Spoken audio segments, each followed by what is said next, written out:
বাংলায় বিজ্ঞপ্তি দিয়ে প্রবাসীদের সাবধান করল সৌদি পুলিশ।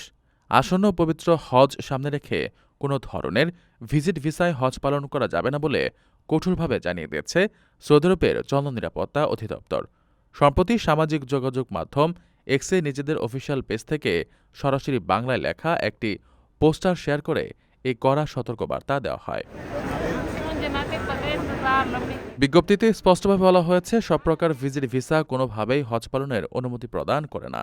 অর্থাৎ পর্যটন, ব্যক্তিগত, পারিবারিক বা ট্রানজিট কোনো ধরনের ভিজিট ভিসাতেই হজের আনুষ্ঠানিকতায় অংশ নেওয়ার সুযোগ নেই।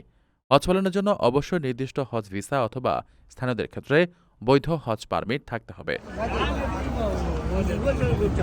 আরও জানানো হয়, কোনো ব্যক্তি বা প্রতিষ্ঠান যদি বেআইনিভাবে হজ করানোর প্রলোভন দেখায় তবে তাদের বিরুদ্ধে কঠোর ব্যবস্থা নেওয়া হবে। এ ধরনের প্রতারকদের সম্পর্কে তথ্য দিতে মক্কা, রিয়াদ ও পূর্বাঞ্চলের প্রদেশের জন্য ৯১১ এবং অন্যান্য অঞ্চলের জন্য ৯৯৯ নম্বরে কল করে রিপোর্ট করার অনুরোধ জানানো হয়েছে।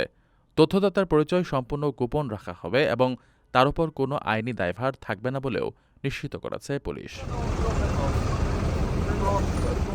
আপনার স্বপ্নগুলো আকাশ ছুবে প্রবাসীর হেলিকপ্টারের মাধ্যমে। বিয়ে, জন্মদিন অথবা যে কোনো বিশেষ প্রয়োজনে হেলিকপ্টার ভাড়া করতে যোগাযোগ করুন স্ক্রিনে দেয়া নাম্বারে। প্রবাসীর হেলিকপ্টার, নিরাপদ ও সাশ্রয়ী বাহনের বিশ্বস্ত নাম।